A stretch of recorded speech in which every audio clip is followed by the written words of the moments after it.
Assalamualaikum warahmatullahi wabarakatuh. Izinkan saya memperkenalkan diri. Saya Muhammad Ramadhani dengan nomor registrasi 16036 17036 dari Fakultas Ilmu Keolahragaan Universitas Negeri Jakarta, Program Studi Ilmu Keolahragaan.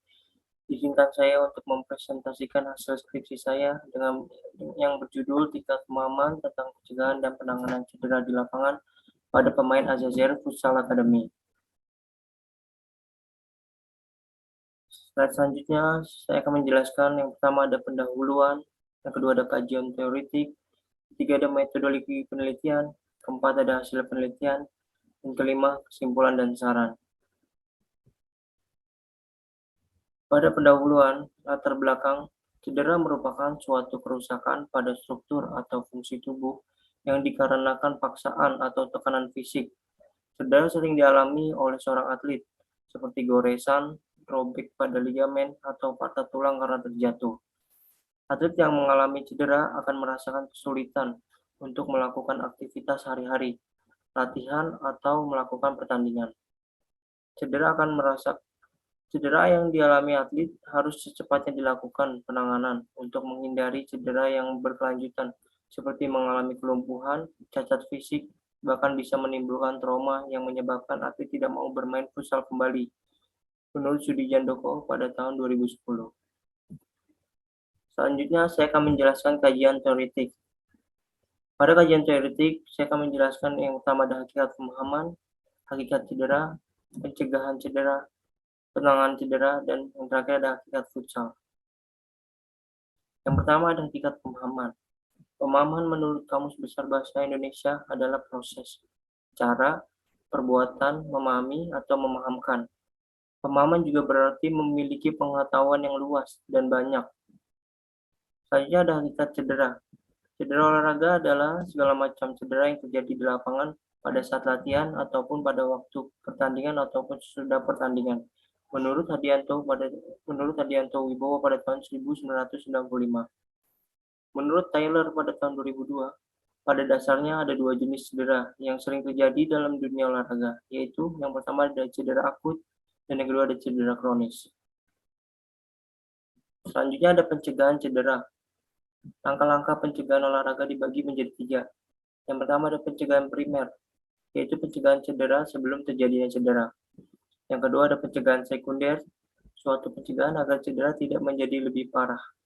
Yang ketiga ada pencegahan tersier, yaitu pencegahan cedera agar tidak menjadi residif atau berulang kembali, menurut Junaidi pada tahun 2018. Selanjutnya ada penanganan cedera. Menurut Andun Sudijandoko pada tahun 2000, dalam melakukan pertolongan pertama dan penanganan cedera olahraga, perlu terlebih dahulu mengetahui bagian badan yang terkena cedera dan tingkat cedera tersebut. Yang pertama itu ada penanganan cedera akut dengan metode RICE. RICE itu adalah Rest, Ice, Compression, dan Elevation. Dan yang kedua ada penanganan cedera kronis. Pada penanganan cedera kronis, yang pertama ada pelayanan fisioterapi, yang kedua ada pelayanan alat bantu atau ortesa, yang ketiga ada pelayanan pengganti tubuh atau protesa. Selanjutnya ada hakikat futsal. Futsal adalah permainan bola yang dimainkan oleh dua tim, yang masing-masing beranggotakan 5 orang, dengan tujuan memanipulasi bola dengan kaki. Selain 5 pemain utama, setiap regu juga diizinkan memiliki pemain cadangan, tidak seperti permainan sepak bola dalam ruangan lainnya.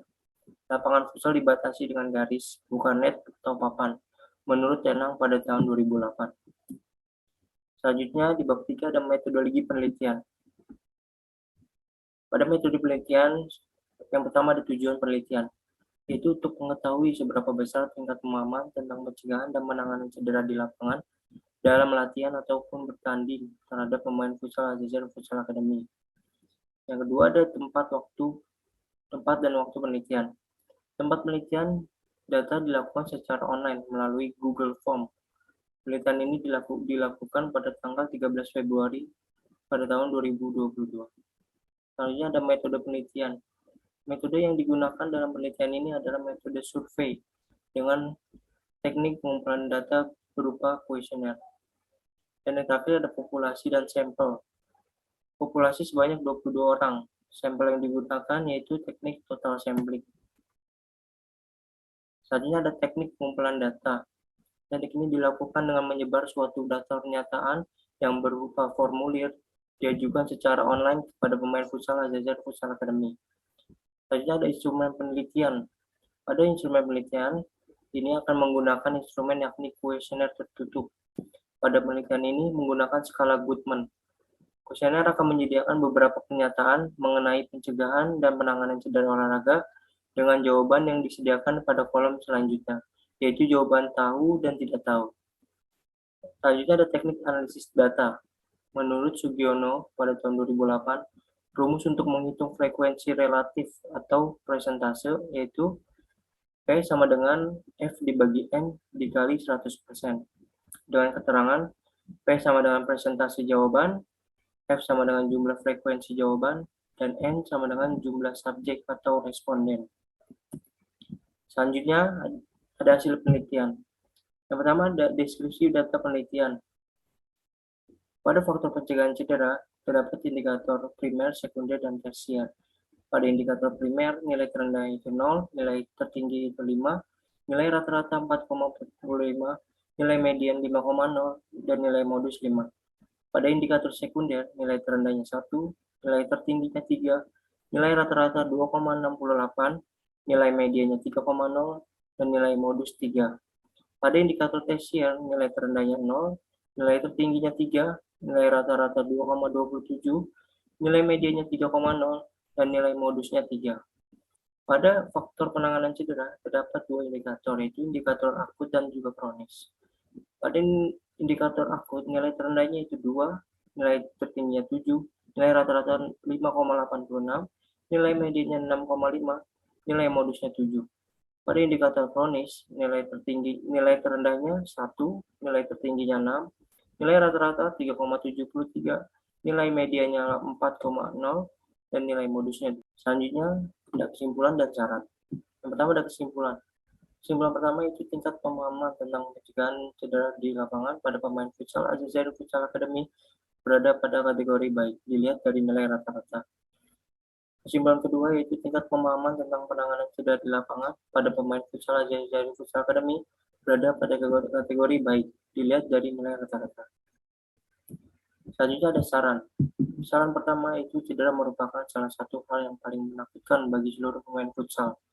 Maka dari itu diharapkan seluruh pemain dapat meningkatkan pemahamannya tentang pencegahan cedera sehingga dapat meminimalisir terjadinya cedera.